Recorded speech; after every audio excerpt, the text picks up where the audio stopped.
నెల్లూరు జిల్లా ఆటో కార్మిక సంఘం కాకుటూరు ఐఎఫ్సి గోడౌన్స్ వద్ద నుండి గొలగముడి వెళ్లే మార్గంలో రైల్వే గేట్ సుమారు 3 నెలల నుండి మూసివేసి ఉంది. ఈ మార్గం గుండా ప్రముఖ పుణ్యక్షేత్రం గొలగముడి వెంకయ్య స్వామి వద్దకు రోజువారీ 200 నుంచి 300 మంది భక్తులు, శనివారం అయితే సుమారు 1000 మంది వెంకయ్య స్వామి భక్తులు వచ్చి మొక్కులు తీర్చుకుంటూ వెళ్తుంటారు.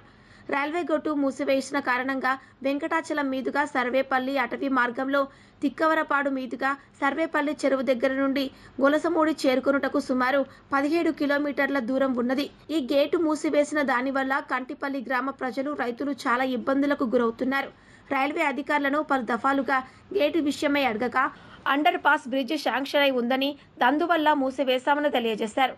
ప్రత్యామ్నాయ ఏర్పాటు చూపకుండా ఎలా గేటు మూసివేస్తారని సిఐటియు ఆధ్వర్యంలో ఆటో కార్మిక సంఘం రైల్వే అధికారులను అడగగా అటుపక్కగా ఉన్న మినీ అండర్ పాస్ బ్రిడ్జి ఉందని, దానిని రిపేర్ చేసి ఇస్తామని చెప్పి 15 రోజులు కాగా ఎంతకీ చేయకపోవడంతో ఈరోజు సిఐటియు కాకుటూరు ఆటో యూనియన్ అధ్యక్ష కార్యదర్శులు షేక్ రఫీ, పొట్టెళ్ల రవిచంద్రల ఆధ్వర్యంలో ఆటో కార్మికులు ఈరోజు పలుగు, పారా, టకారాలతో అండర్ పాస్ బ్రిడ్జిని ఆటోలు వెళ్లే విధముగా ప్రజల సౌకర్యార్థం గొలగముడి వెంకయ్య స్వామి భక్తుల ఇబ్బందులు దృష్టిలో పెట్టుకుని ఆటో కార్మికులు ఈరోజు శ్రమదానం అండర్ పాస్ బ్రిడ్జిని శుభ్రం చేయడం జరిగింది. కార్యక్రమానికి నెల్లూరు జిల్లా ఆటో కార్మిక సంఘం జిల్లా కార్యదర్శి మారుబోయిన రాజు పాల్గొని జూలై 9న దేశవ్యాప్త కార్మిక సమ్మెలో ఆటో కార్మికులు పాల్గొని జయప్రదం చేయాలని పిలుపునిచ్చారు.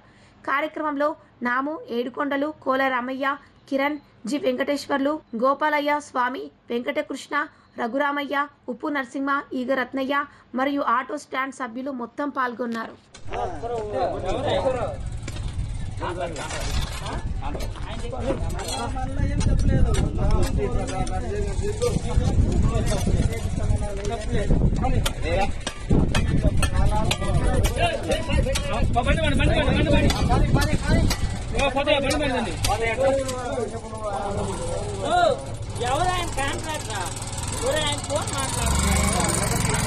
శ్రమదానం చేస్తున్న ఆటో కార్మికుల ఐక్యత, ప్రజల కోసం శ్రమదానం చేస్తున్న ఆటో కార్మికుల ఐక్యత, వర్ధిల్లాలి ఆటో కార్మికుల ఐక్యత, జిందాబాద్ సిఐటియు.